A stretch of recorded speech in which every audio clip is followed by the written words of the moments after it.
Ainda mais falar de um tema como esse, né? A gente certamente tem percebido, e eu sempre digo que a gente não precisa ser um grande estudioso do comportamento humano, ou algum grande pesquisador da sociologia, da história, da filosofia, que a gente está num momento meio complexo da história humana. E que, por isso mesmo, em momentos como esse, a gente corre o risco de, em meio a uma crise, e não se preocupem que eu não vou falar de crise econômica, porque aqui é para trabalhar contra a depressão e não a favor da depressão, né? E em meio a uma crise que não é somente econômica, é uma crise de valores, é uma crise que se estabelece numa transição profunda pela qual nós estamos passando do ponto de vista histórico.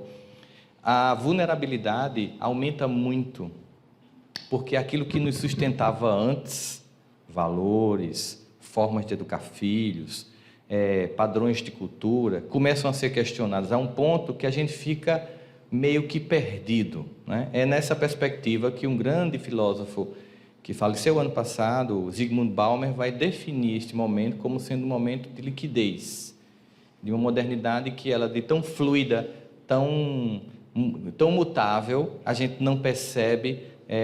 Quando a gente tenta entender uma coisa, ela já mudou. As mudanças são muito velozes. E, obviamente, num processo como esse, a gente tem uma sensação de declínio moral. A gente tem uma sensação de que a gente tem perdido certas coisas. E eu estou dizendo sensação repetidamente porque é apenas uma sensação, não é a verdade.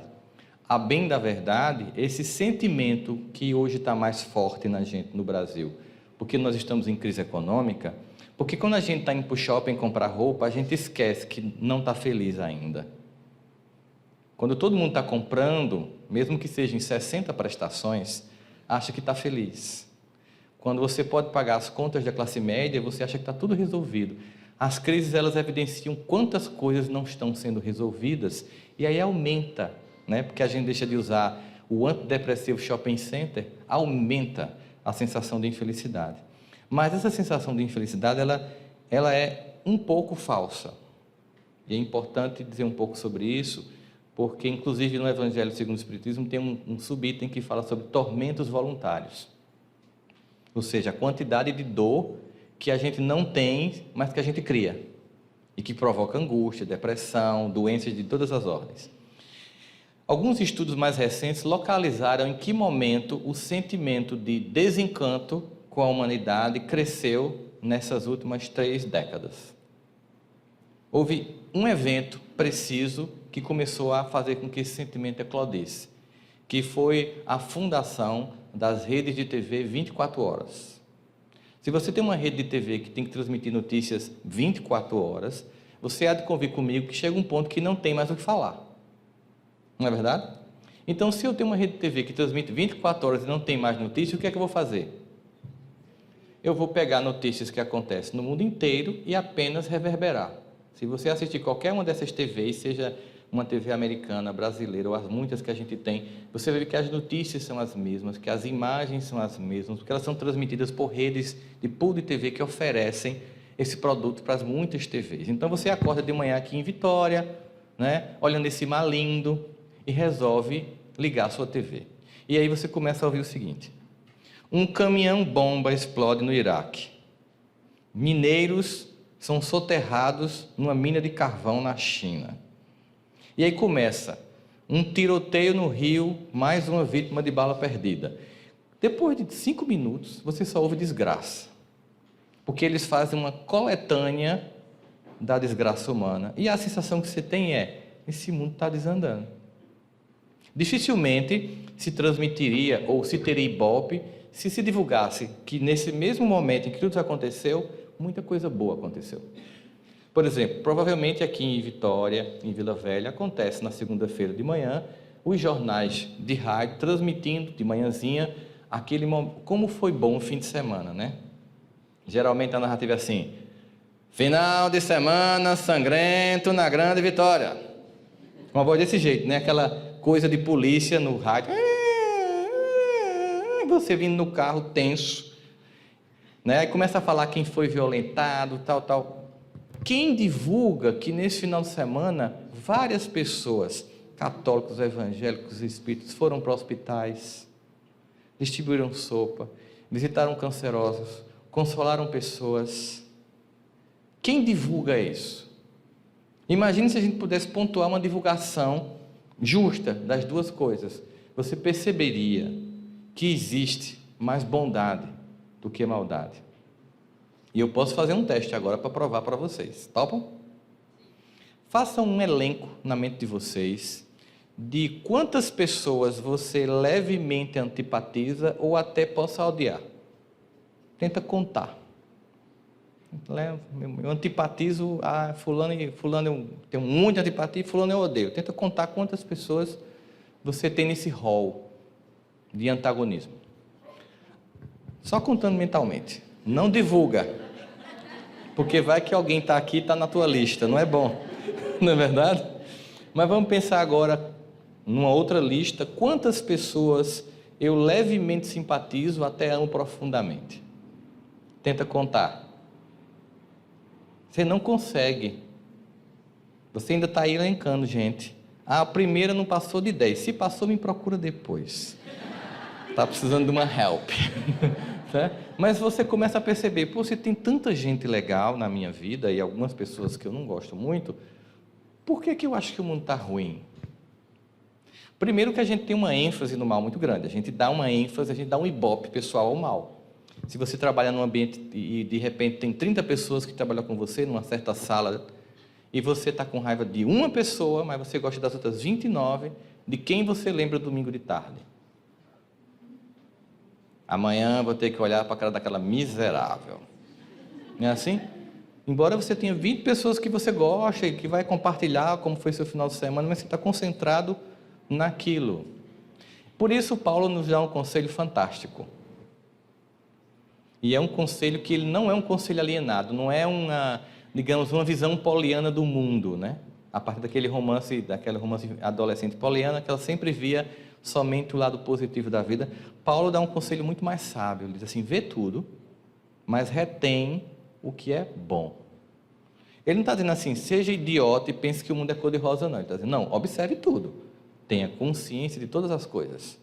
Agora, disso tudo que você vir, retenha o que é bom, aquilo que de fato é útil. A gente faz uma continha meio contrária, né?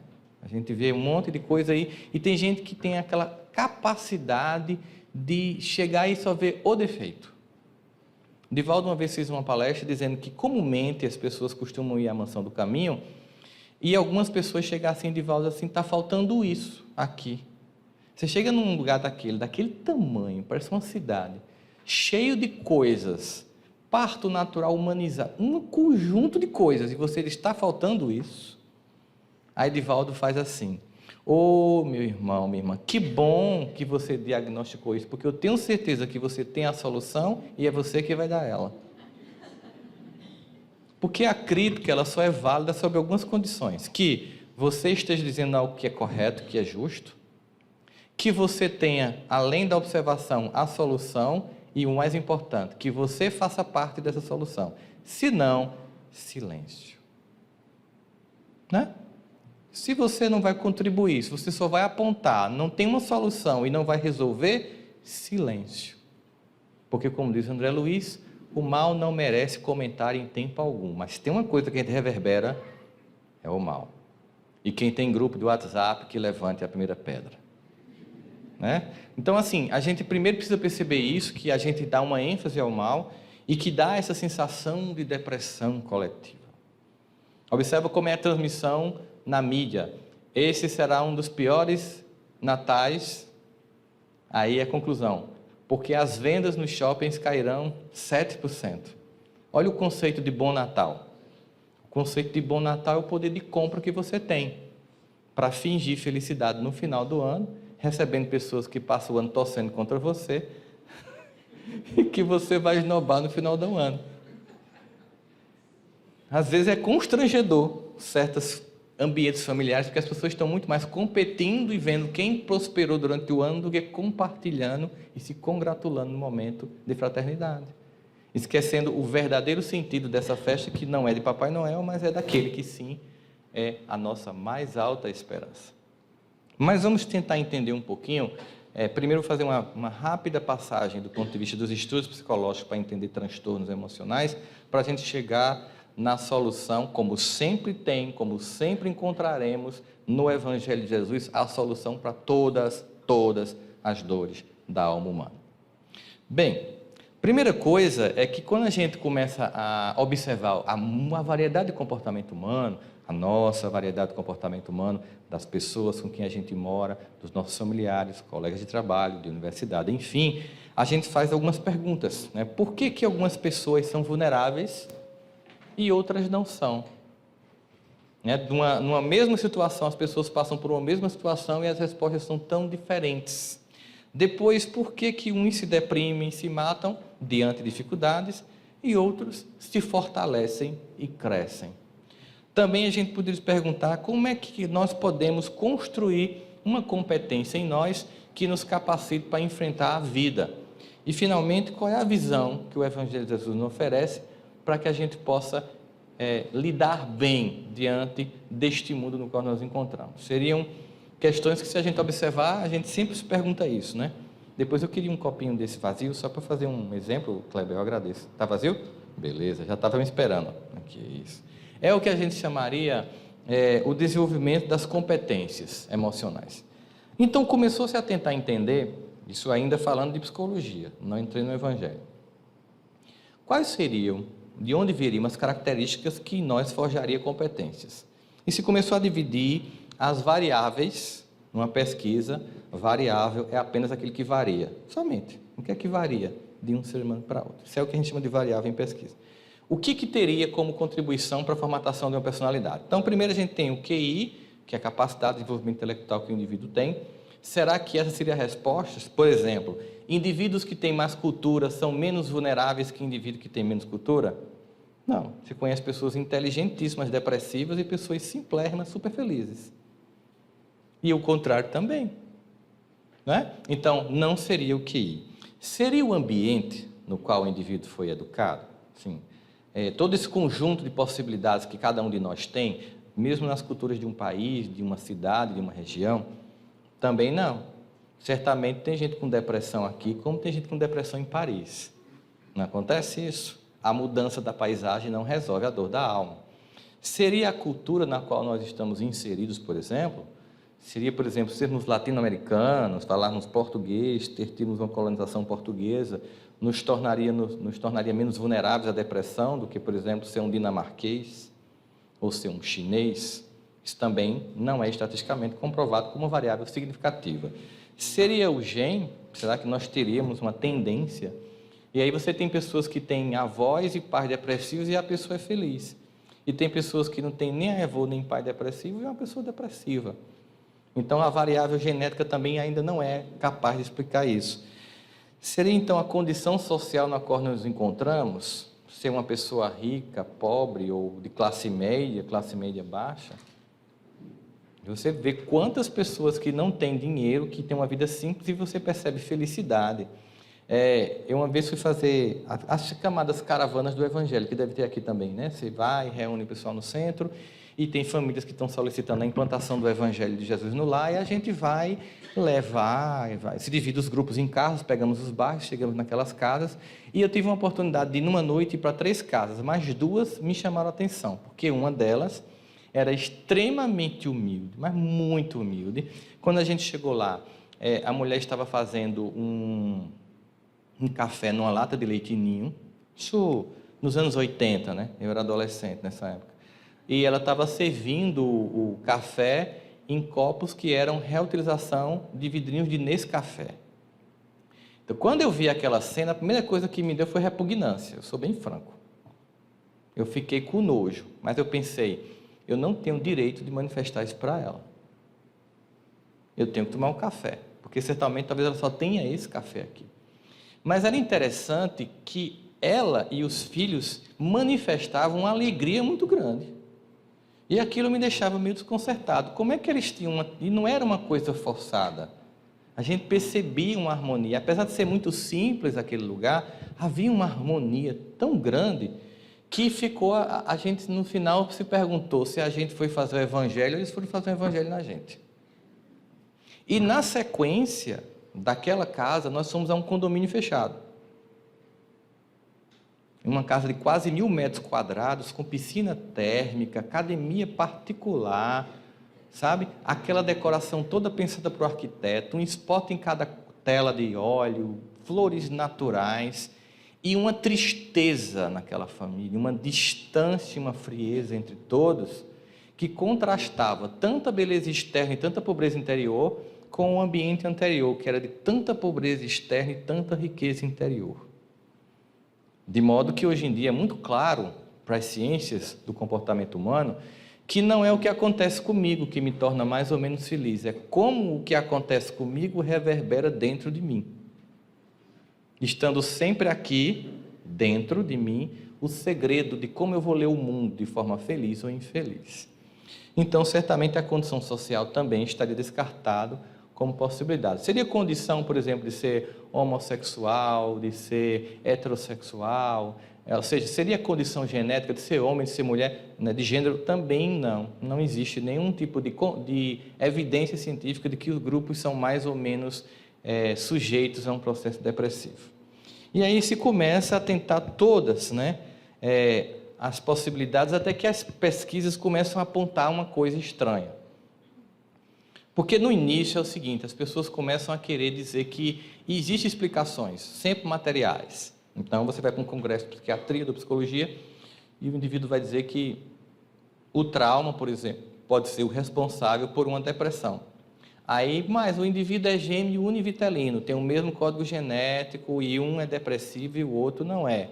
Aí você vai dizer, não, sabe por que acontece? É porque um dia João estava em casa com febre, e Pedro foi para o colégio. Nesse dia, o pai deles brigou com a mãe, bateu nela, mas João viu e Pedro não viu. João se traumatizou e, por causa disso, ele ficou com tendência depressiva.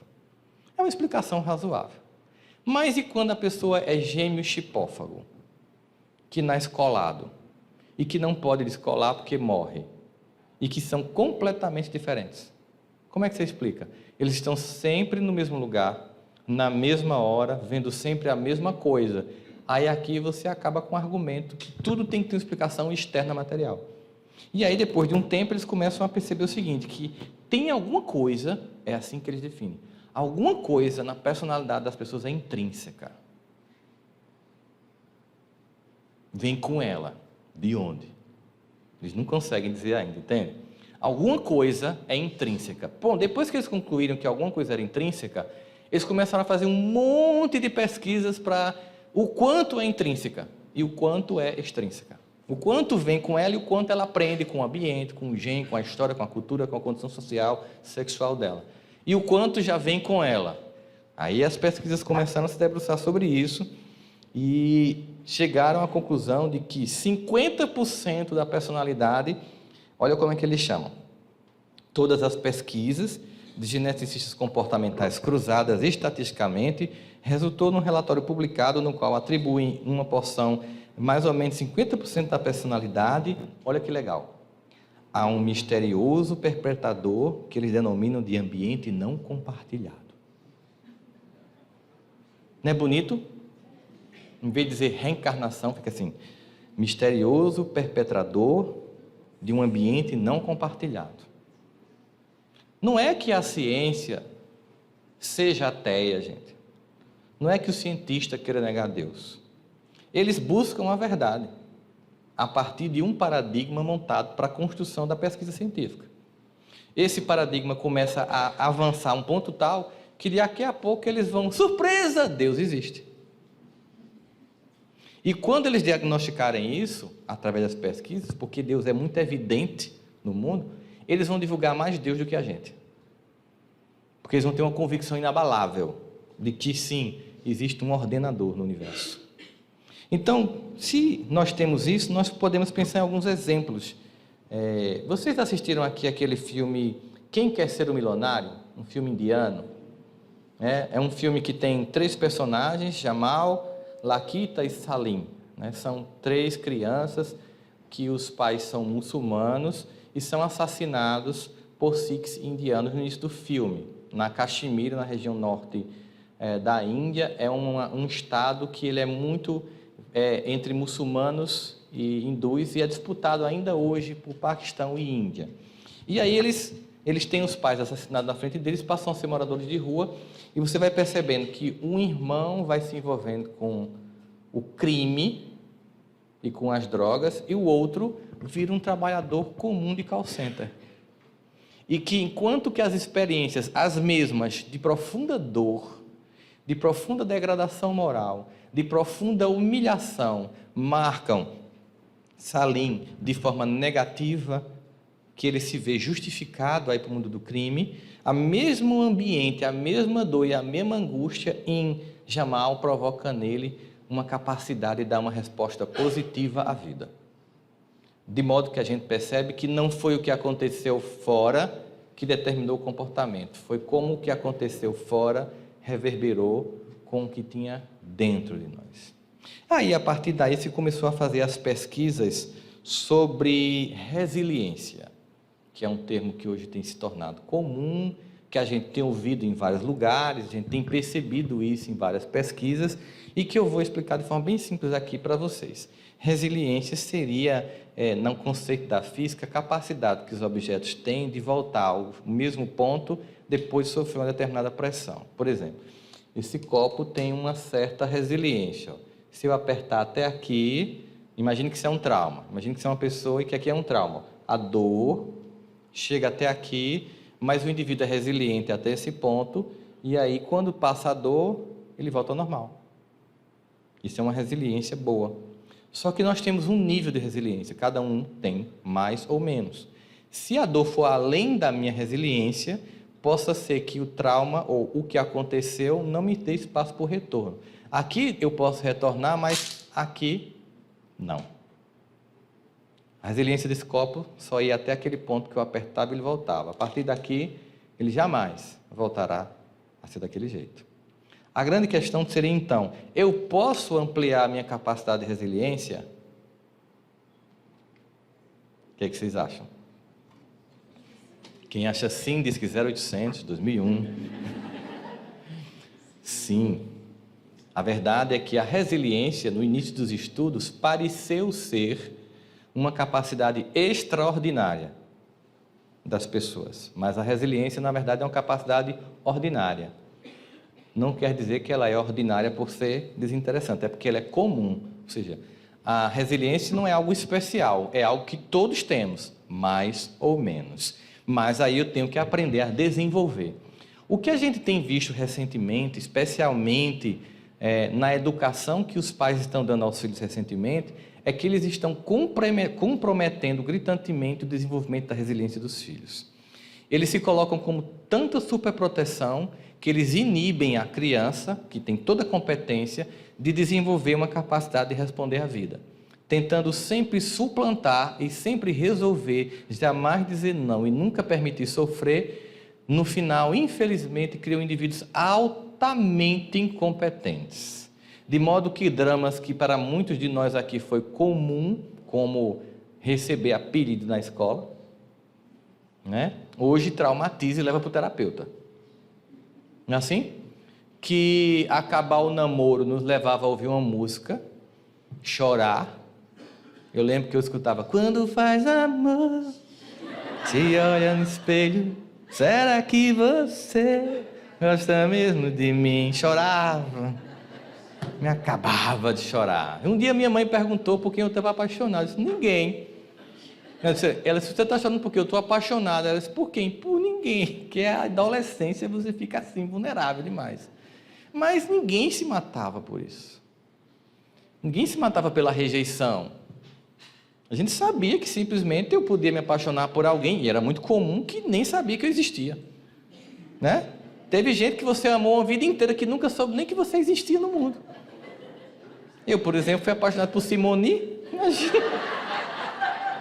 Se soube até que ela está morando aqui, né? Pois é, mas passou, fica tranquilo. Essas coisas dão e passam, né? Então, na verdade, se a gente observar essas características que nós tínhamos no passado, a gente enfrentava porque nós tínhamos dos nossos pais uma resposta de que resolva. Se você chegasse, mamãe, estão me chamando de quatro olhos, quando eu usava óculos, quando eu era criança. Ela fala, se ficar dando importância, vão chamar mais ainda. Hashtag todo apoio do mundo foi dado. Né? Só que era verdade. Quando eu voltava para o colégio, ficava suportando 4 olhos sem dar ibope, mesmo que eu estivesse morrendo por dentro, perdia a graça.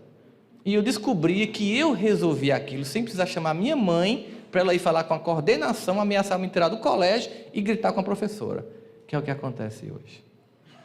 E a qualquer dor, você instala os office boys dos filhos, papai e mamãe, para resolver. Só que eles não vão ficar aqui para sempre. E o que vai acontecer quando você não puder resolver para o seu filho? Ele se mata. Porque era para ter aprendido naquela época a desenvolver aquela competência. Superproteção destrói. Parece amor, mas não é. Porque amor fortalece e não destrói a pessoa. Hoje é tão comum esse nível de educação descompromissado com desenvolver competências que a gente tem visto isso. O ano passado, em dezembro, foi publicado um artigo nos Estados Unidos que disse que o índice de suicídio, aliás, mortes por suicídio, entre crianças de 10 a 14 anos, lá mata mais do que acidente de carro. Você já imaginou? O que levaria uma criança de 10 anos a se matar? Se não uma profunda incapacidade de aceitar a vida como ela é. Veja quantas pessoas sofrem porque não aceitam a vida como é. Se você for observar o psiquismo de reclamadores compulsivos, você vai perceber que tem um discurso muito claro. Eu não aceito a vida como ela é. Eu não aceito quem eu sou. Eu não aceito a altura que eu tenho, a cor do olho. Eu não aceito minha família. Eu não aceito minha condição social. E isso desenvolve uma revolta que vai desenvolver uma depressão, em que você vai culpar o passado por seu presente infeliz, ou uma ansiedade, em que você vai pensar que no futuro está uma resposta para esse momento infeliz. É como se 45% das pessoas ficassem presas ao passado e 45% presas ao futuro. 90% das pessoas numa grande ilusão de que tem culpados no passado ou de que tem salvadores no futuro. E pouca gente agindo sobre si mesmo, percebendo que a solução se encontra na própria mão, na própria forma de viver a vida. Mas é muito bom ter quem culpar. Mas esse é o tema da noite. Perdão, certo? É muito bom ter quem culpar. Então a gente começa a perceber o seguinte, que essa fragilização, ela pode ser resolvida no momento em que eu desenvolvo competências. E aí a gente começa a perceber que a resiliência é um conceito clássico que diz o seguinte, que é uma capacidade universal, ou seja, de todos, que permite a uma pessoa, grupo ou comunidade prevenir, minimizar ou superar os efeitos nocivos das adversidades da vida. Olha que coisa legal.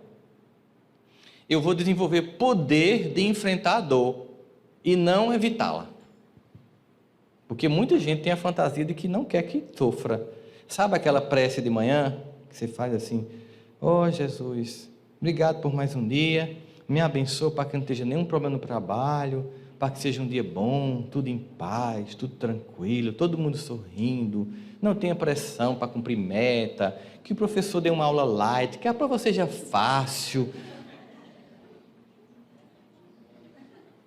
Ou seja, muda o mundo todinho para ficar legal para mim. Tudo só para o meu capricho pessoal. Né? Quando você podia pedir assim, ó papai, não importa o que aconteça, me dá a capacidade de resolver e superar. Imagina, amanhecer o dia querendo que não tenha abacaxi para descascar. Não, me tem uma faca para eu descascar. É mais fácil ele me dar uma faca para eu descascar do que tirar todos os abacaxis do mundo para eu não sofrer. Deus não faz isso, porque Deus sabe do nosso potencial. Ele não nos menospreza, não seria a palavra, não seria menosprezar. Ele não nos subestima, como alguns pais subestimam os filhos achando que eles são incompetentes. E isso vem de uma ideia. Veja só. Quem aqui pagou moral e cívica quando estudou? Levante a mão, sem constrangimento. Assuma a idade que tem. Tudo bem. OSPB. Pagou, né? Tudo bem. Lembra-se da nossa infância, nós tínhamos três opções de tênis. Conga, quichute e bamba. Não é não, Dani? Havaianas e do pé, que quando torava a gente botava um prego para continuar usando, o que não é significado de capacidade mental de antecipar a tendência mundial de reciclagem, mas era pobreza mesmo. E outra coisa é que a gente descobria muito francamente na fase da nossa infância pobre que a gente não compra roupa nem troca de roupa. A gente vai recebendo. E aí você descobre que pobre não troca de roupa, é a roupa que troca de pobre. Ela lhe escolhe, você não escolhe ela. Enquanto aquilo não vira um mulambo, alguém usa, né? E aí você passou dificuldades, você teve que sair do interior, você pegou uma bicicleta para chegar no mundo, para ir para um grupo escolar, né? Passou necessidade, foi morar na casa de parente, no começo é legal, depois você é humilhado, não é assim? Você passou por tudo isso, aí você foi lá, você fez um esforço descomunal, e aí você conseguiu estudar, você conseguiu de alguma forma vencer na vida. E quando está tudo resolvido, que você casa e tem filhos, você tem a infeliz ideia de pensar assim: os meus filhos não vão passar por isso. Que ideia lamentável. Porque foi exatamente porque nós passamos pelo que nós passamos, que nós nos tornamos quem nos tornamos. Eu não estou dizendo aqui que você vai botar seu filho para usar a roupa dos outros que você pode comprar. Mas é que você não pode facilitar, porque a dificuldade forjou em você fortaleza. Portanto, a partir da proposta do Evangelho, nós percebemos um Deus que nos capacita, mas não entrega. Ele não entrega nada pronto. Tá, tem gente que hoje faz uma inversão teológica e acha que Deus é o dono das Casas Bahia, que vai dar coisas para você. Aliás, dar coisas para Deus é o mínimo, porque Ele é dono do universo. Dar uma TV para você é o mínimo. Mas Ele tem muito mais do que isso para dar. Muito mais que isso. E aí, quando você percebe que a proposta do Evangelho é uma proposta de fortalecimento do ser e de autorresponsabilização pelas próprias conquistas, você deixa de ter o jogo infantil de culpar o passado ou ter expectativas sobre o futuro. Porque se você observar as pessoas que têm esses transtornos mais clássicos, existe uma insatisfação com a vida e uma culpabilização dos outros. É o discurso da vítima. Não que não exista pessoas que tenham transtorno, que precisem ser medicado, que precisem ser tratado, mas quando há uma mudança de atitude e de visão de mundo, aí sim começa a cura. Se você for observar quem saiu do esquema de monoideia, ideia única, você vai perceber isso. Quando a gente chega aqui na obra de André Luiz, em Evolução em Dois Mundos, existe um capítulo em que ele fala sobre as predisposições mórbidas. O nome é bem interessante, que diz o seguinte: nós temos predisposições para a morbidade, para a doença. Ou seja, eu tenho uma predisposição, mas eu posso ou não desenvolver. No nosso código genético tem predisposição para qualquer tipo de doença. Câncer, o que você imaginar, está aqui. A grande questão da medicina hoje não é saber que gene gera tal doença, eles já sabem. O genoma humano já nos permitiu identificar isso muito claramente. A grande questão é como se dispara a doença.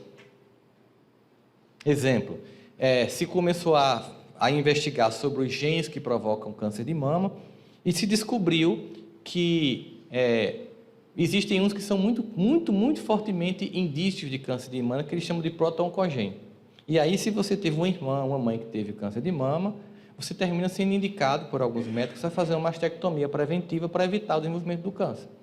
Só que eles começaram a perceber que tinham jovens que tiravam a mama e desenvolviam o câncer do mesmo jeito, que tinham jovens que tinham todos os oncogenes de câncer, não desenvolvia, e tinham jovens que não tinham nenhum oncogene e desenvolvia. Aí eles ficaram: de que adianta saber qual é o gene que dá, se a gente não sabe qual é o gatilho que dispara? Foram investigar o que dispara a doença. E aí chegaram no comportamento. Não é que é para todo mundo, mas que na maioria dos casos, a maior parte das doenças está relacionada a ressentimento. Percebe? O nome da palavra, ela não é explicativa para você, ó. Ressentimento. Significa sentir de novo. Será que se eu ficar e voltar no passado e ficar assim, poxa, Kleber me machucou há 10 anos atrás. Quando eu penso isso, me afeta? Mais, menos, na mesma intensidade da época? Como é que vocês acham que acontece? Vamos fazer uma experiência? Vocês já assistiram um filme de terror? Algum filme de terror? Assistiram do tipo Eu Ainda Sei O Que Você Fez no Verão Passado, número 89? Um clássico do terror do cinema, em que geralmente começa com uma cena de uma jovem falando ao telefone sem fio, numa casa isolada, numa noite de relâmpagos e trovões. Você está no shopping Vitória comendo pipoca, e a cena vai se passando com aquela música, e você vai aumentando, aí de repente um relâmpago maior, pá, o fusível, em toda casa de terror, o fusível queima. E você percebe pelos relâmpagos que pela janela passa um vulto, você chega e faz assim na cadeira. Pessoas mais empolgadas tentam avisar para a personagem, presta atenção, como se ela estivesse ouvindo você. E aí, todo filme de terror que se preze, o fusível fica onde? No porão. E a jovem vai entre uma porta e outra, quando você percebe que uma das portas se abriu. E ela faz assim, e já com a chuva entrando, o relâmpago, e ela não percebeu, coitada. E quando ela vai chegando no porão, que ela abre a porta, pá! Acontece exatamente isso aqui que aconteceu agora. Ela tem medo. Muito bem. Eu sei que muita gente já viu essa palestra com essa experiência, mas tem medo do mesmo jeito, né? Toda vez eu pego a pessoa. Vê só. O que aconteceu aqui? Eu criei uma imagem. Vocês foram me imaginando a cena. Vocês viram a casa. Vocês viram a porta. Vocês viram o relâmpago. E tiveram susto. Por quê? Porque a mente humana, ela não diferencia a ficção da realidade. Entendeu? Por isso que eu fiz a experiência, para provar para vocês. Nós não diferenciamos ficção de realidade. Logo, quando eu estou 10 anos depois, lembrando do que o Kleber fez comigo 10 anos atrás, eu estou sofrendo tudo de novo. Eu estou ressentindo. Kleber não sabe nem quem sou eu mais, nem lembra de mim. Óbvio. O algoz esquece da vítima, mas a vítima não esquece do algoz, né? Agora, esse não esquecer é escolha. Ficamos presos, e aí André Luiz vai dizer o seguinte aqui no livro Evolução em Dois Mundos, sobre predisposições mórbidas. Porque aqui eu estou falando do que fazem comigo, mas também tem aquilo que eu faço com os outros. Como aprendemos a existência da predisposição mórbida no corpo espiritual? Como é que nós compreendemos? Aprendemos. Não podemos duvidar, olha o que ele vai dizer, que a imprudência, por exemplo, beber, fumar, se drogar, e o ócio, não fazer nada, se responsabilizam por múltiplas doenças, ou seja, comportamento atual, como sejam os desastres circulatórios, provenientes da gula, as infecções tomadas, a carência de higiene, os desequilíbrios nervosos nascidos da toxicomania, das drogas, ou da exaustão decorrente de excessos diversos, ficar noite e noite sem dormir, viver nas baladas, tudo esse comportamento do cotidiano provoca doença. Está dizendo, não vamos negar que isto tudo provoca doença. Mas ele continua. De um modo geral, porém, as doenças que duram e que afligem o corpo e dilaceram, guardam no corpo espiritual as causas mais profundas. A recordação dessa ou daquela falta grave, especialmente aquelas que estão recalcadas no espírito, Aí ele vai dizer, ela pode afetar você se você não desabafar e não corrigir o que foi feito. As chagas ocultas do arrependimento criam na mente um estado anormal que chamamos de zona de remorso, em torno da qual a onda viva e contínua do pensamento passa a nos envolver num circuito fechado de si mesmo, monoideísmo, a ideia única, fica lá. Sabe quando você passa por uma dor muito grande, você fica assim, você não consegue pensar em outra coisa, você não consegue ver TV, não consegue ler, não consegue conversar, não consegue dormir, aquele filme fica passando. Por exemplo, a morte de alguém que você ama, um acidente automobilístico que você estava lá e uma pessoa que você amava morreu, uma traição afetiva, essas coisas, fica lá na cabeça, você não consegue fazer nada. E aí ele continua, em nosso processo evolutivo, muitos aceitaram a correção dos delírios praticados e desequilibraram suas situações, e reequilibraram sua situação perante Deus com reparos, sofrimento e perdão. Olha, ele aqui está dando o seguinte para a gente. Tem 3 formas de me recompor diante da lei. Eu vou reparar, eu vou ou sofrer, ou eu vou ser perdoado. Não necessariamente passando pelas 3 coisas. Enquanto muitos outros não aceitam e continuam errando, pois entenderam que agiram certos e suas vítimas receberam o que mereciam. Tem gente que acha que está certo. E aí ele vai dizer, finalmente, aí se estabelece uma ideia física, nódulos de forças mentais desequilibradoras, e é indispensável que acontecimentos reparadores, ou seja, para que isso seja quebrado, é necessário que algum reparo seja contraposto ao modo de enfermiço de ser. E aí, para que a gente acorde, a dor vai se apresentar. A dor, para Deus, não é vista como nós vemos. Por exemplo, seu filho está no videogame, está no WhatsApp, no Instagram, no Snapchat, no Facebook, vendo minissérie da Netflix, o que você imaginar. Ele está se sentindo como? Infeliz? Não. Ele está tendo gratificação imediata do cérebro por qualquer uma dessas atividades. Aí você chega e faz assim, aquela frase terrível de escutar: desliga isso, pelo amor de Deus. Você passou o dia fazendo isso. Você tem prova amanhã. Aí a criança não consegue desligar. O que é que você é obrigado a fazer? É seu dever fazer.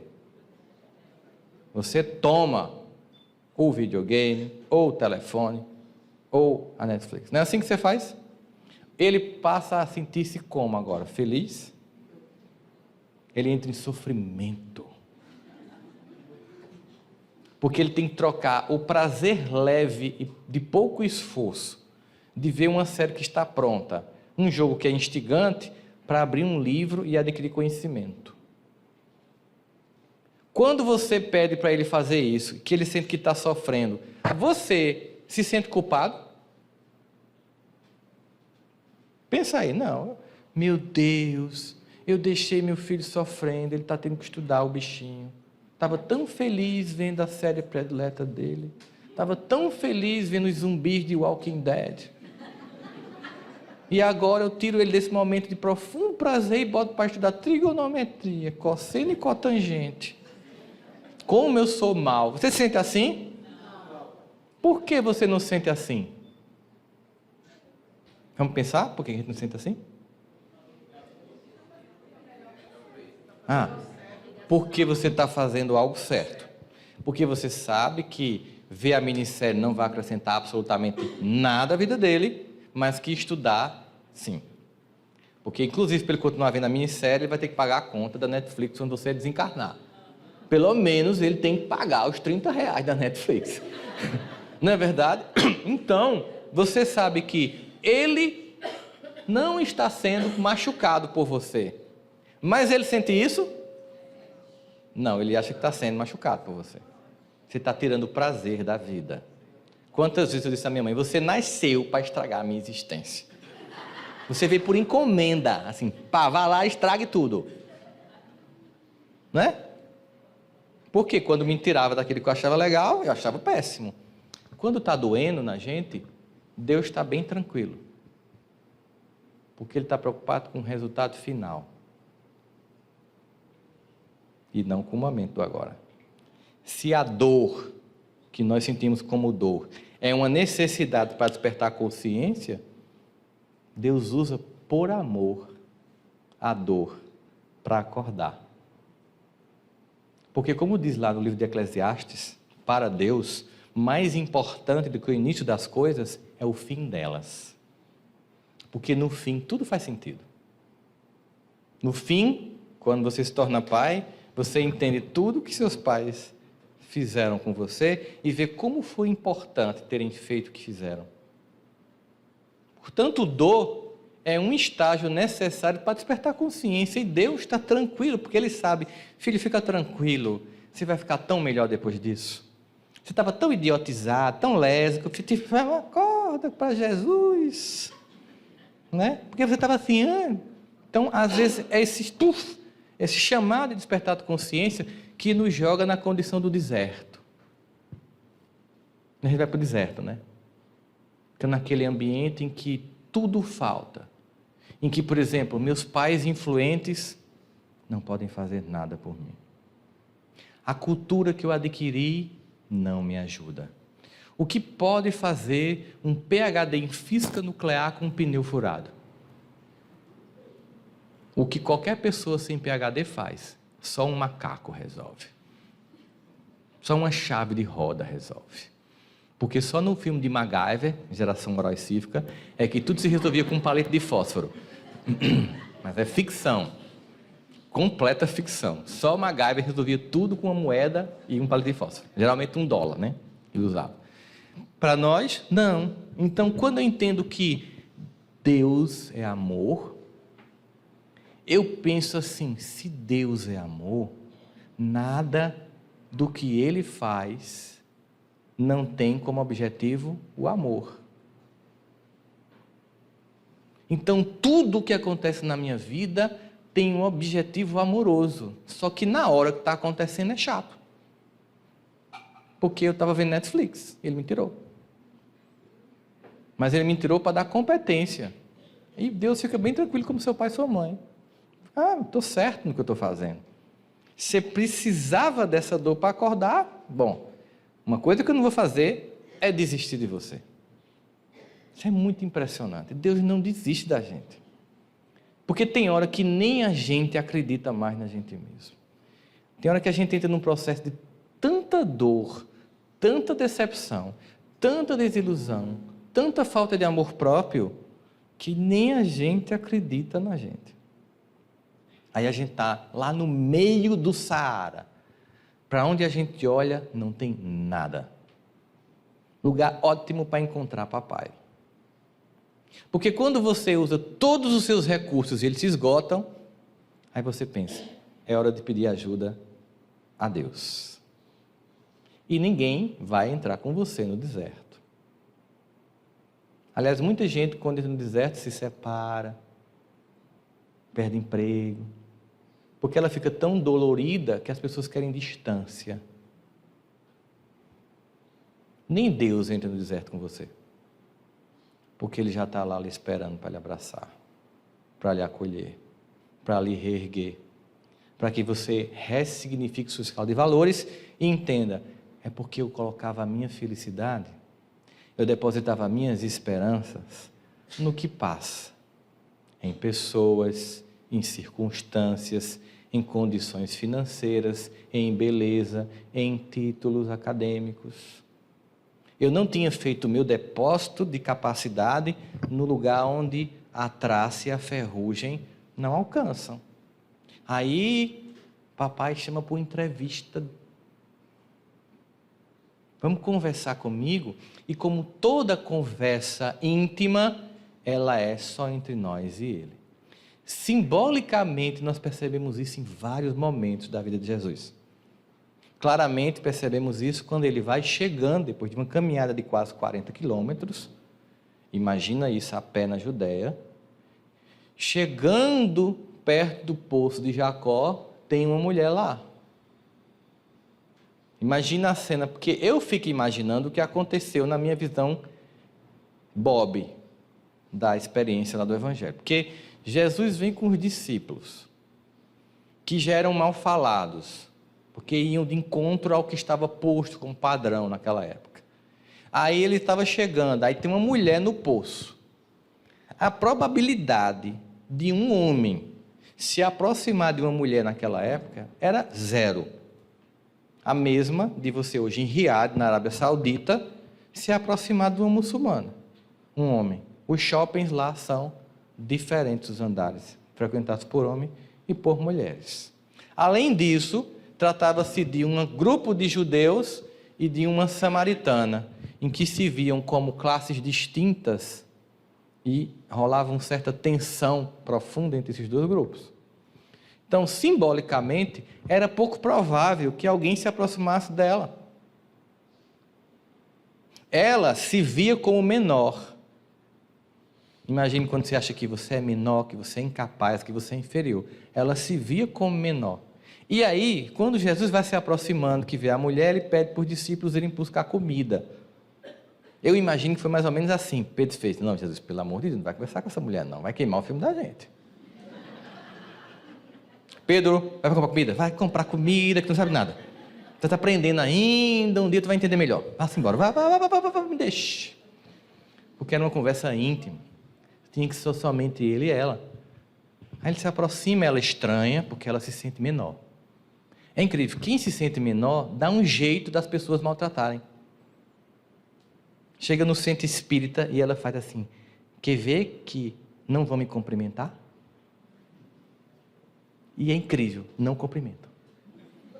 Ela manda um Wi-Fi: não olhe para mim. E a pessoa vira o rosto, mas não é de propósito, mas ela lê como: tá vendo? Kleber, presidente de centro espírita, que coisa feia. Ficou sentado aqui, eu tenho que usar como exemplo. Você já me odiou, já lhe odiei, você já está esnobando o povo do centro. Então o que é que acontece? A pessoa já vem assim, ela já vem para ser humilhada, ela cria uma circunstância de ser humilhada, para confirmar a tese dela, que no fundo é: eu não mereço o respeito e o amor de ninguém, porque eu não me amo e não me respeito, e quem se odeia mesmo sou eu. Então preciso confirmar minha tese, criando circunstâncias de que todos me esnobem. Acontece. Só namora com gente que é ruim, porque sabe que vai sofrer. Eu sei que não acontece isso com vocês, obviamente. Né? Desenvolve o sentimento de tanta mesquinheza de si mesmo, que se torna lixo afetivo, terreno baldio, onde as pessoas vão depositar migalhas de afeto. E você disputa a tapa, como se fosse um deus grego. Porque o que está faltando aí não é o amor dos outros, é o amor de si mesmo. A samaritana se sentia assim. Quando ele se aproxima e diz: dá-me de beber, ela faz: como é que você, um judeu, homem, pede a mim, uma mulher samaritana? Foi estranho para ela. Aí ele diz aquela frase: se você soubesse quem sou eu, era você que me pediria água, porque eu mataria a tua sede eternamente. Ela pensou bem objetivamente: que massa, nunca mais vou ter que vir no poço. Ser humilhada, denegrida, maltratada. Era meio-dia, porque somente naquela hora não tinha ninguém para humilhar ela. Era óbvio que ela era uma mulher de vida simples, pobre e fácil. Porque se ela fosse uma mulher, à época, honrada, quem estava pegando água seria ou um irmão mais velho, ou o pai, ou o marido. Jamais ela iria só. E se ela fosse rica, era uma serva. Ela era pobre, de vida fácil. Aí ela começa a ficar preocupada. O que é que esse cara quer comigo? Aí ela começa a fazer o elenco dela, né? Uma vida experiente, ela pensou: é mais um que quer me usar como mulher? Ou é mais um que quer me humilhar? Aí Jesus faz uma pergunta, né? Uma pergunta assim: cadê o teu marido? É uma pergunta cultural da época. Como uma mulher está sozinha no poço? Mas Jesus sabia quem era ela, não sabia? Por que ele perguntou?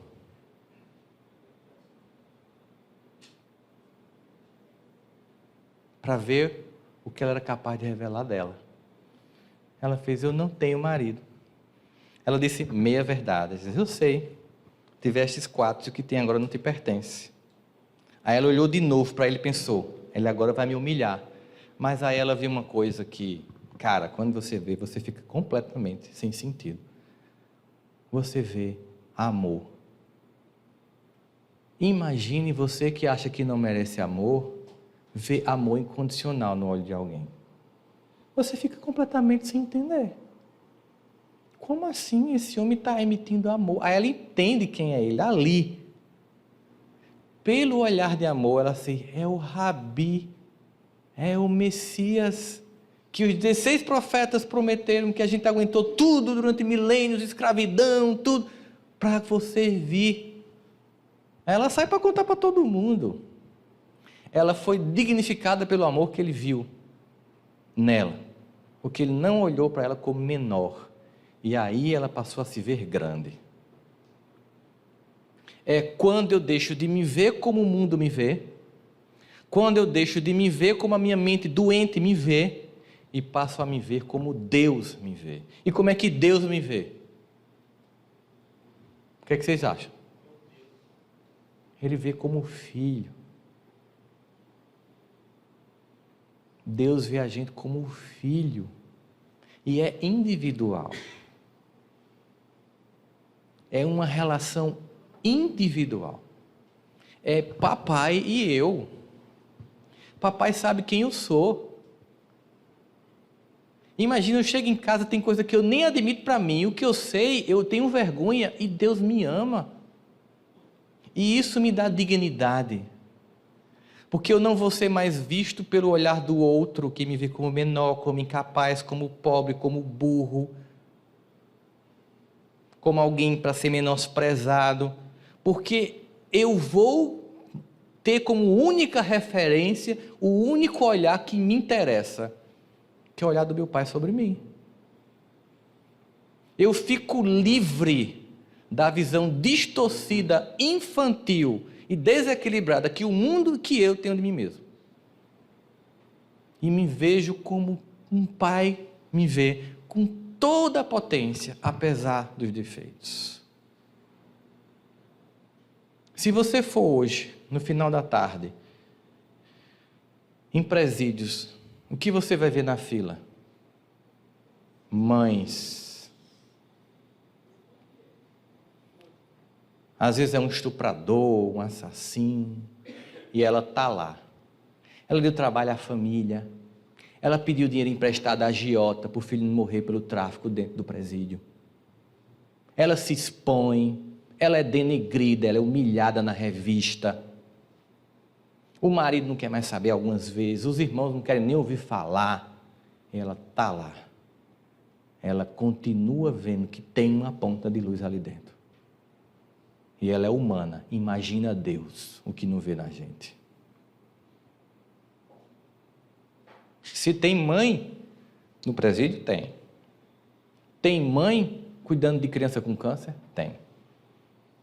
Tem mãe, como lá no meu estado, cuidando com crianças com microcefalia, que existe cuidado 24 horas, porque algumas têm confunção de 8 em 8 minutos? Tem. Mas mais do que mãe, tem Deus. Que inclusive bota a mãe e a criança no colo para ela suportar. Deixar de viver para viver em função de um filho. Isso é papai do céu. Hashtag aceita que dói menos. Nós somos amados. Se eu não perceber isso, eu sempre vou me queixar. Eu sempre vou ficar pedindo mais. Eu sempre vou querer chamar a atenção dos outros. Se eu perceber que Deus me dá atenção, aí eu começo a mudar a minha escala de valores e passar a me relacionar com quem interessa, com o papai do céu. O problema está aí agora, é como me relacionar com ele. Como é que eu vou fazer para me relacionar com ele? Bom, primeira coisa que a gente tem que entender é que, ao contrário das autoridades humanas, que quanto mais autoridade tem, mais distante de nós se tornam, Deus é inversamente o contrário. Você não imagina que você consiga chegar perto de um chefe de Estado, de uma grande celebridade, porque deve ter um monte de anteparos, de polícia, né? De assessores, bajuladores. Deus é o contrário. Ele dispensa a apresentação. Já está lá. Só que ele é bem educado, bem cavalheiro. Ele espera o convite. Ele não invade sua privacidade, sua intimidade. Ele está à disposição, mas espera o convite. E a gente tem que desenvolver a intimidade na relação com Deus.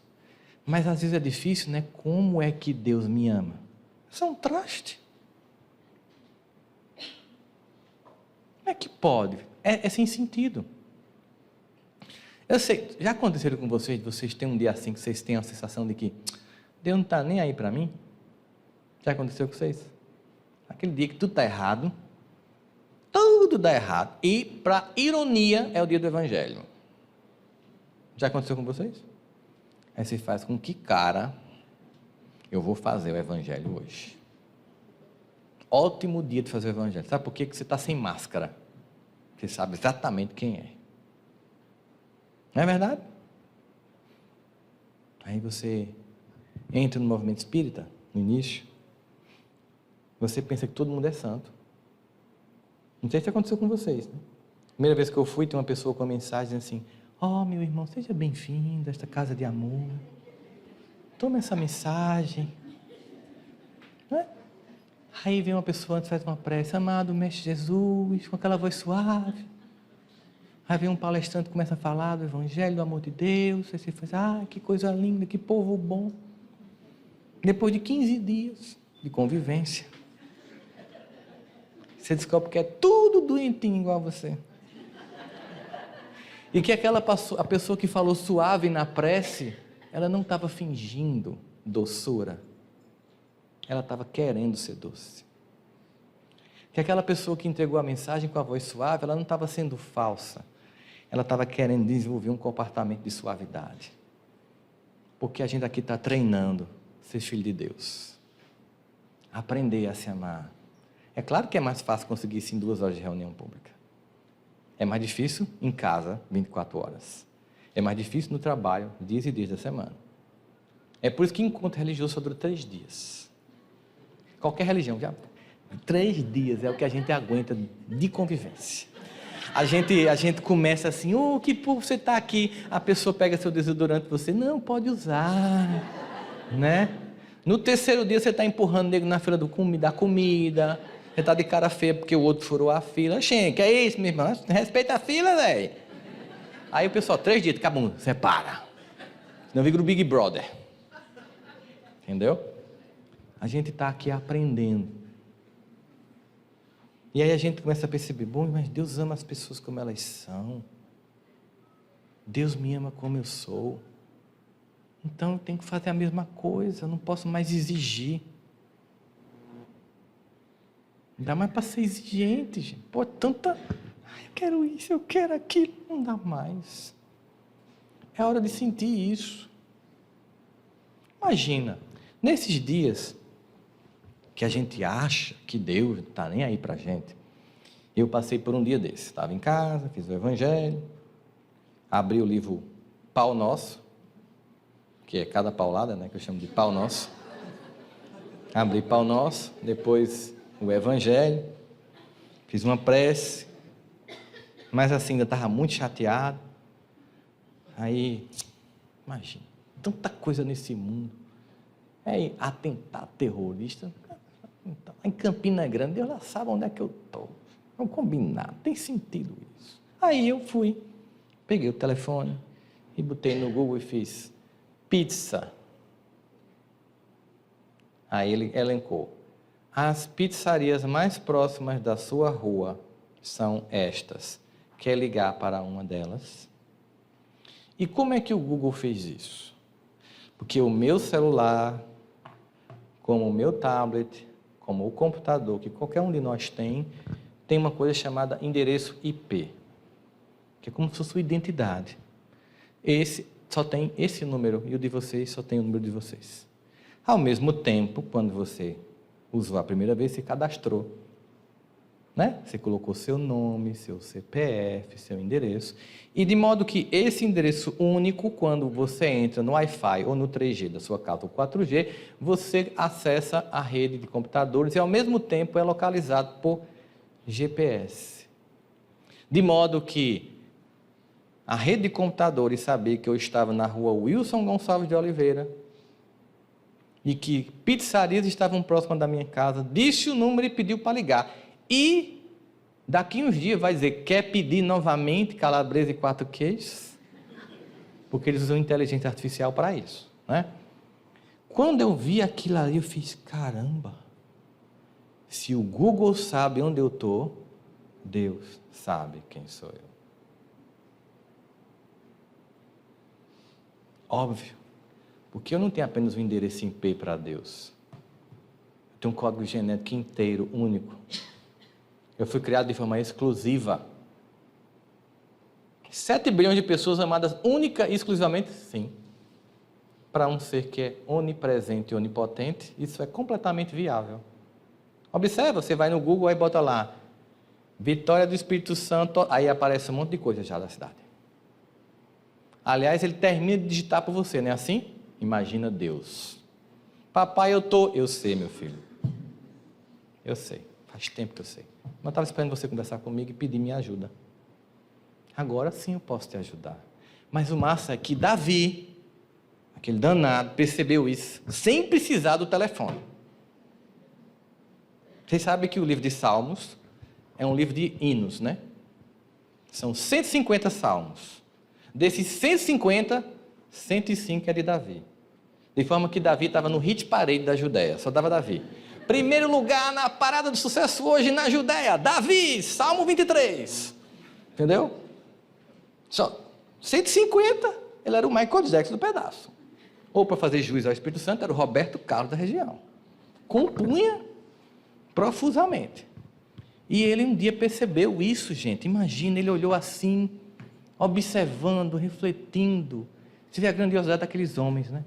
Refletindo, vivendo a experiência de intimidade com Deus, percebendo os detalhes do cuidado e do carinho de Deus. Quando a gente para de reclamar e passa a ter gratidão, a gente começa a ver o quanto Deus é carinhoso. Coisas bestas. Às vezes assim, mimos, ele faz com a gente. Incrível. Aí Davi faz, Senhor, eu sei que tu me sondas. Olha que palavra ele usa, gente, para definir o nível de conhecimento que papai tem sobre os filhos. Sondar é conhecer por dentro. Quando o médico quer um exame mais detalhado, ele quer fazer o quê? Uma ultrassonografia. Né? Algum exame que veja você por dentro. Deus faz isso. Aí ele fica encantado. Senhor, eu sei que tu me sondas. Ao mesmo tempo, ao dizer isso, ele está fazendo uma referência mística àquele candelabro judaico que tem 7 velas. Vocês já viram? A menorá? Que é a referência do conhecimento de Deus sobre nós. Entre as muitas leituras que se faz sobre aquilo ali, são 7 níveis de conhecimento de Deus sobre nós. Deus sabe o que está na nossa frente. Deus sabe o que está atrás de nós. Deus sabe o que está desse lado e desse. Deus sabe o que está em cima e o que está embaixo. E o 7º conhecimento. Deus sonda. É um livro belíssimo, o Evangelho. Da Gênesis ao Apocalipse. É uma obra de amor. Aí ele faz. Quer eu esteja em pé, quer eu esteja deitado. E mesmo quando falta em mim palavras, conheces o meu pensamento. E tal ciência tão preciosa que eu não alcanço de tão alta. Você imagina? Lá antes de Jesus, pensando, olhando para as cabras, eu precisei de um iPhone para poder chegar a uma conclusão besta desse. Ele não, lá, profundamente, Deus sonda. Então, se ele sonda, ele sabe da minha dor.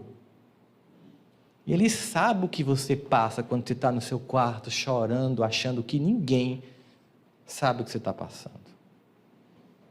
mas ele não vai resolver para você aquilo. Porque ele sabe da necessidade que você tem de aprender a resolver. Mas tenha certeza, ele vai colaborar grandemente para isso. Mas eu preciso pelo menos ter a humildade de pedir. Você chega assim, papai, eu não estou conseguindo fazer essa prova. O que é que o seu pai ou sua mãe pode fazer por você? Ele pode fazer a prova, mas ele não pode fazer assim. Então, senta aqui para a gente estudar junto. Eu vou estudar com você, a gente faz exercícios juntos. Você não vai se sentir mais só. Aí vá lá. Agora você faz a prova. Porque eu não posso responder por você, porque eu estou lhe incapacitando a fazer isso. Aí você começa a perceber, nada a reclamar, tudo a agradecer.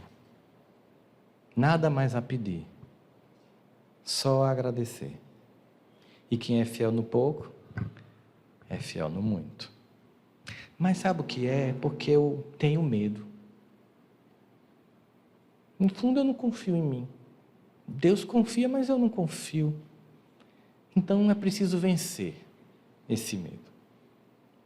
Porque o medo, ele paralisa. O medo faz com que as coisas não se frutifiquem. Observa lá a parábola dos talentos. Um recebe 1, um recebe 3 e um recebe 5. Os dois que receberam 5 e 3 respectivamente, multiplicam. O que recebe 1 diz o seguinte: porque eu tive medo, escondi o meu talento. É chamado de quê? Servo infiel. Não é isso? Olha, sofrimento voluntário, que eu citei no início da palestra. As pessoas sofrem sem necessidade. Sofrimento voluntário. Observa isso. Um dia, um amigo me chamou, no final da tarde, no estacionamento da clínica. Era 5h30 numa sexta-feira. Acabou com o meu final de semana ele. Quando eu saí, ele disse: olha meu carro novo. Foi terrível. Era o carro que eu queria para mim. Eu fiquei muito infeliz com a felicidade dele. E ainda por cima tinha que fingir que eu estava feliz. Aí eu, que coisa boa, você merece. E quanto mais ele mostrava, olha, tem 7 airbags, e saiu, oh, que coisa linda. Cheguei em casa irritado, completamente sequestrado emocionalmente. Aconteceu alguma dor na minha vida nesse dia? Olha o sofrimento voluntário. Cheguei em casa e comecei a dizer, pois eu trabalho demais, eu queria comprar um carro novo, queria um carro tal. Ela, pra quê? Porque sim, porque eu mereço. Porque a gente se acha, né? Vamos combinar que a gente se acha. Aí, haja eu entrar em site de financiamento de carro. E haja calcular juro.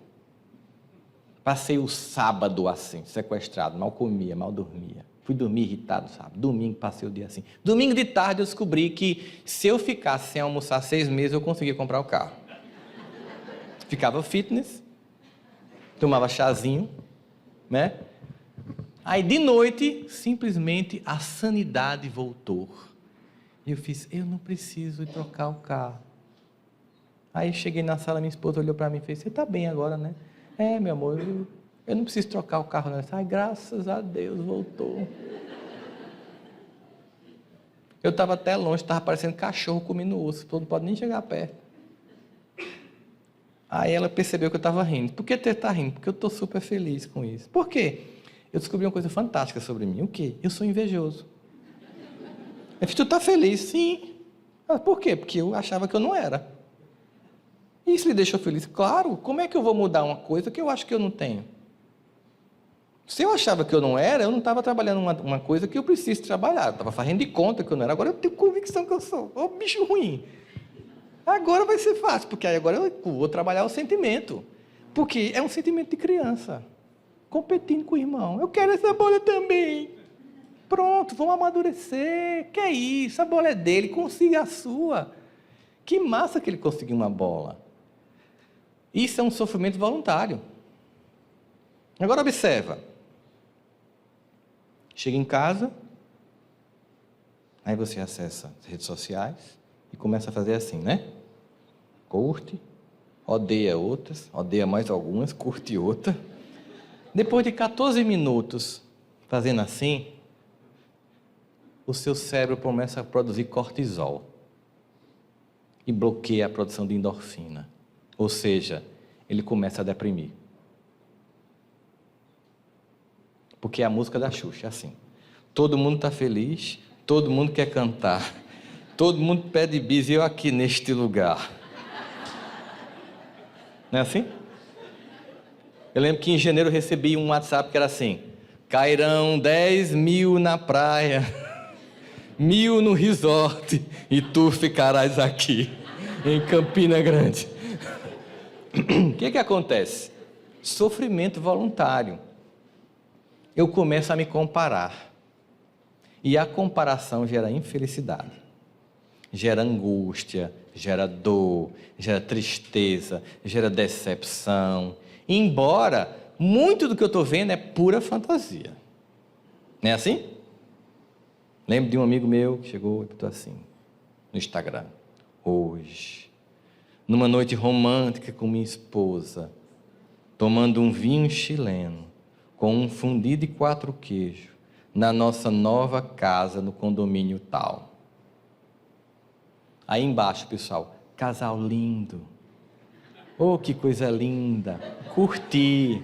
Ah, amo vocês. Essas mesmas pessoas que diziam isso, printaram a tela e começaram a jogar nos grupos do WhatsApp. Tu viu que ridículo?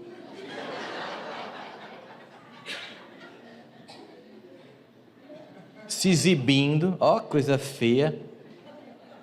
Porque no fundo quem estava tentando comprar uma minha casa, minha vida, e que faz parte da sua rede social, e que viu você num condomínio, numa casa de R$1 milhão, olhou aquilo ali e fez ódio, mas bota curtir.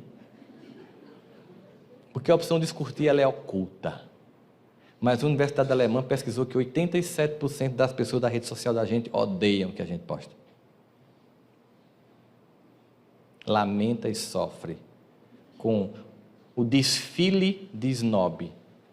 Estou no restaurante tal, estou na balada tal, olha a roupa que eu estou, sensualizando na academia no espelho. Primeira foto da manhã, né? Bem assim, né? Dá aquela posição para ficar mais, aí, tirar foto. Aí. Tá lá o outro, magro, raquítico. Não tem um glúten, não tem nada, tá lá. Olha. Foi que eu fiz na outra vida para nascer desse jeito, né? Nenhuma academia eu posso pagar, meu Deus. Não posso nem me dar o luxo de comer glúten, tem que ser esse pão branco mesmo, ainda dá graças a Deus. É uma tristeza. Aí eu peguei e mandei para ele: amigo, tira essa postagem, tá ridículo. Olha o comentário que as pessoas estão fazendo. Aí comecei a mandar os prints. Óbvio que eu apaguei quem mandou o print, para não criar um conflito, né? Aí ele fez: mas por que é ridículo? Quer que eu diga? Diga. Porque se você estivesse numa noite romântica com sua esposa, suas mãos não estavam no smartphone. Vamos combinar que é ridículo mesmo. Eu até posso descrever a cena. Você está de um lado da mesa, ela está do outro, cada um com seu Instagram e Facebook, tendo mais prazer em esnobar do que ele estar junto, comemorando de fato, como casal, essa conquista merecida do trabalho justo de vocês dois. Vocês estão mais felizes em mostrar que conseguiram do que de agradecer a Deus pela conquista. E isso humilha as pessoas. Você lembra quando André Luiz vai pela primeira vez voltar às regiões de suicidas? E os mentores fazem: baixem a luminosidade para não constranger nossos irmãos? Imagina, vamos fazer um trabalho social na periferia de Vitória, de Vila Velha? Bora! Você vai de perfume francês, relógio e roupa de marca? Não é só porque você possa ter medo de ser roubado, não. É sobretudo por respeito às pessoas que estão lá e que não têm o que você tem. Você apaga o que você pode para não constranger quem não tem. Mas a gente tem o prazer de esnobar. Aí a gente sofre. Aí o que é que Papai do Céu diz assim? Olha, se você se concentrar no que as pessoas mostram, você vai sofrer. Porque o mundo, dizia Jesus, jaz no maligno. Há uma predominância do equívoco, do mal e da ignorância. Portanto, foco. Então, o que é que eu tenho? O servo infiel é aquele que recebe o seu talento e, em vez de fazer ele multiplicar, lamenta o talento dos outros. Ele pode ter até dito, também você deu 5 a 1, 3 a outro e 1 a mim? É injusto. Também não faz nada. Não pode dizer? Ele pode também ter dito assim, mas vamos combinar, veja só, você deu 5 a 1, 3 a outro e 1 a mim. O que tinha 5 e o que tinha 3, se investiu 2 e perdeu, ficou pelo menos com 1 e com 3. Mas eu, se tivesse me perdesse, perdia tudo. E aí você dizer o que comigo? O que Deus iria dizer se a gente perdesse todos os talentos? O que é que vocês acham? Começa tudo de novo. Porque o importante foi o movimento de tentar. Entende? A ousadia. E teria alguém que poderia ser um exemplo de alguém que perdeu todos os talentos e como é que Deus tratou essa pessoa? Tem. Tem um cara, perdeu tudo. O filho pródigo. Pegou uma herança que não merecia, porque o pai estava vivo. Saiu num cavalo, jovem, bonito, cheio de moedas de ouro, se achando. Foi para a balada da Judéia. Todas as nights, as raves, tudo que tinha, ele, tô lá. Hashtag não perco nada. Foi. Curtiu geral, e aí, claro, o dinheiro foi. Chegou um momento que, cara, não tinha ingresso para entrar nem numa boate.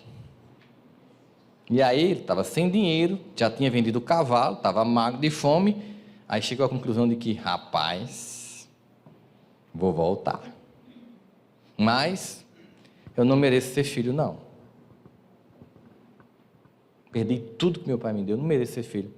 Mas eu vou ser mais bem tratado como servo dele do que aqui onde eu estou.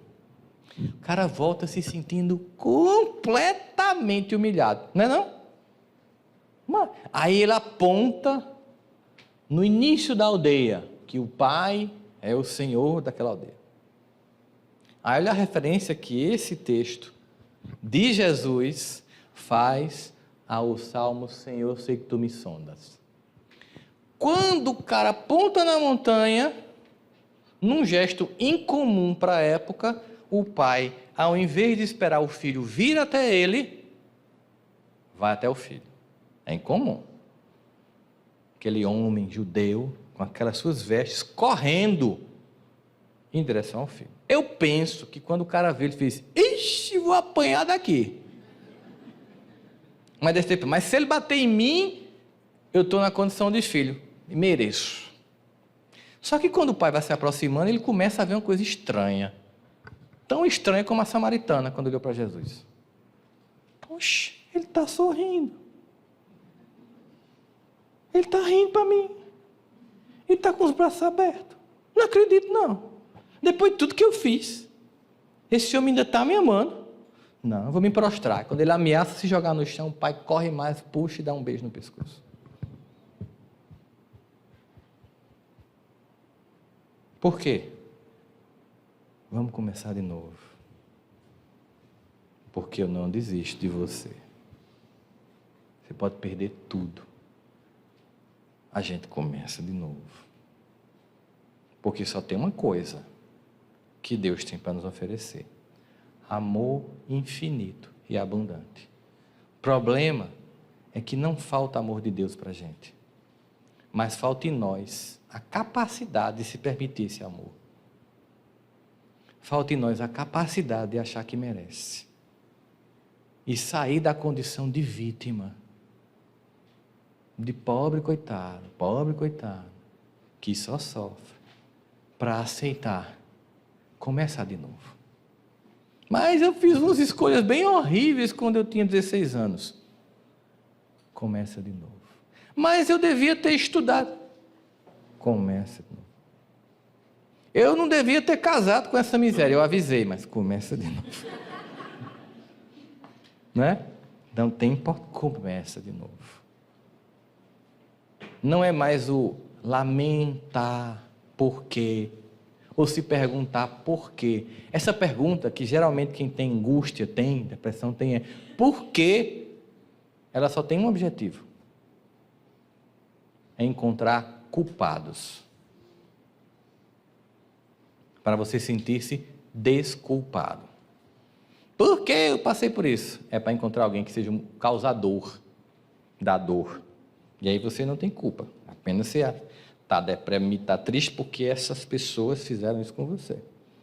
Então é ótimo. Tem gente que não perdoa porque quer encontrar sempre um algoz para culpar e não fazer o movimento da mudança. E aí você pensa, poxa, está lá, ó. Por que Jesus faz referência ao Salmo? Porque quando o pai olha o filho no sopé da entrada da aldeia, ele sabe que se aquele jovem que saiu belo e num cavalo, cheio de ouro, entrar maltrapilho e sujo na aldeia, ele vai ser humilhado pelos servos, que vão olhar com desprezo para ele. E para evitar que ele passe tudo isso, sondando o coração do filho, sem que ele tivesse dito uma palavra, ele vai até o encontro dele. Não é assim que nossas mães fazem? Né? Claro que elas dizem assim, eu avisei, claro, é a mãe humana, né? Deus não faz isso. Eu disse que ia dar errado, mas acolhe. Dá o carão, mas está lá junto. Não é assim que funciona? Está sempre junto, acolhendo. Portanto, se o Evangelho tem uma solução, se o Evangelho é uma consolação, é porque o próprio Cristo veio para testemunhar que nem na crucificação Deus o abandonou. É porque aquela frase, Senhor, Senhor, porque me abandonastes, é ainda um grande conflito teológico sobre se foi aquilo que ele disse ou não. E por tudo que foi a experiência do próprio Cristo, é bem provável que ele não tenha pronunciado esta palavra, porque ele sabia exatamente a tarefa que ele tinha que exercer, né? Tanto que ele disse sim, que seja feita a tua vontade e não a minha. A gente está sempre com Deus por perto. No momento da dor, sabe Deus?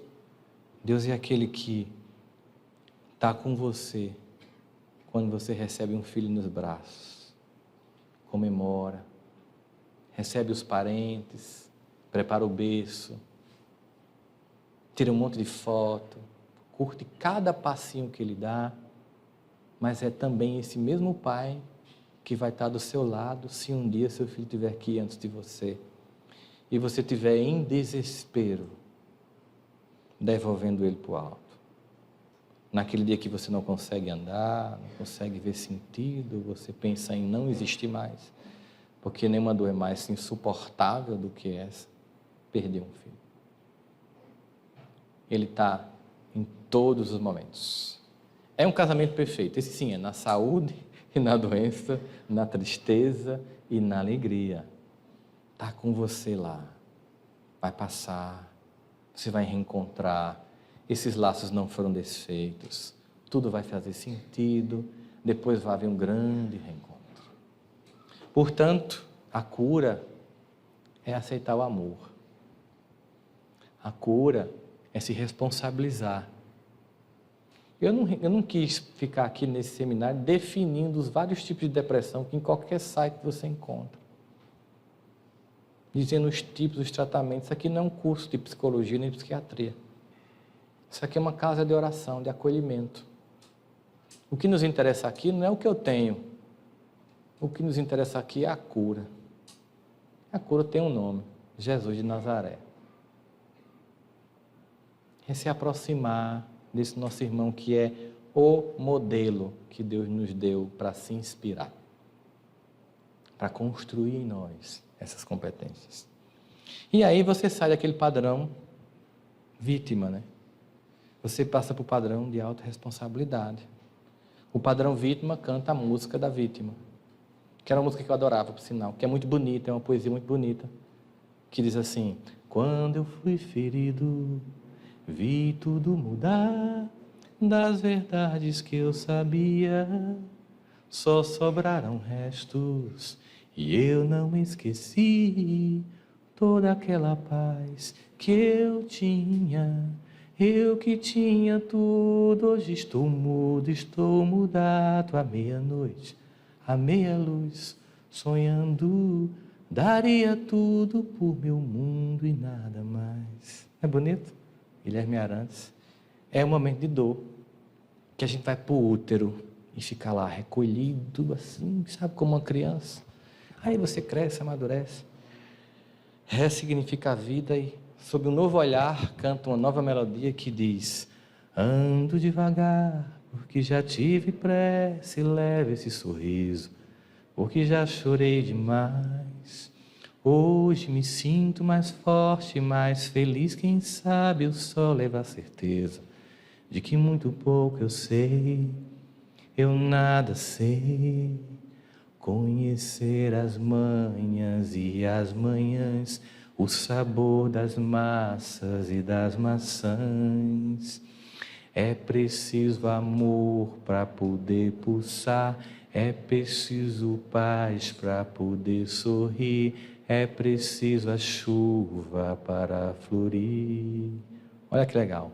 Todo mundo ama um dia, todo mundo chora, um dia a gente chega, no outro vai embora. E olha agora, cada um de nós constrói a sua história e cada ser em si carrega o dom de ser capaz de ser feliz. Vamos para o intervalo? Obrigado.